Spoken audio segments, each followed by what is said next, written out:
በሩሉ ለኢየሱስ ይሁን። ዛሬ ቀን ስንት 15 የወሩ አጋማሽ ላይ ደረስን።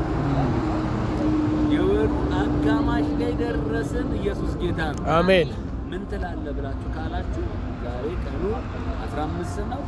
3ኛው 2018 በዚህ ቀን ላይ ሕያው እሳት ክፍል 15ን በኦሪት ዘሌዋውያን ምዕራፍ 6 ቁጥር 12 እና 13ን በማንበብ ሕያው እሳትን ለእናንተ ነግራችኋለሁ።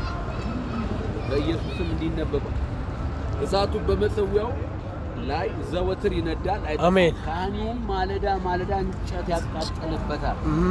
የሚቃጠለው መስዋዕት በዚያ ላይ ይረበርባል። በዚያም የደህንነትን መስዋዕት ያቃጥላል። ዘወትር በመሰዊያው ላይ እሳቱ ይነዳል። አሜን አሜን። ዘወትር ይነዳል አይጠፋም። አሜን። አያችሁ፣ ትክክለኛው እሳት ስትቀበሉ ዘወትር በእናንተ ይነዳል። አሜን። ዘራችሁ ይባረክ። አሜን። ኢየሱስ ጌታ ነው። አሜን። ዲያብሎስን ያቃጥላል እሳቱ።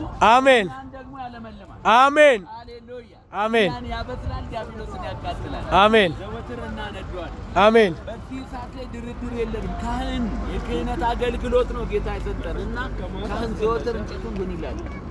አመዱን እያወጣ የሚቀጣጠለውን እንጨት እየጨመረ ይሄዳል። እንጨት ሲያልቅ እሳት ይጠፋል። ነገና ያለን 26 ላይ ክብር ለኢየሱስ ሲሆን ዘወትር እሳት ከላያችሁ አይጣፋም። አሜን። አሜን። ኢየሱስ ጌታ ነው።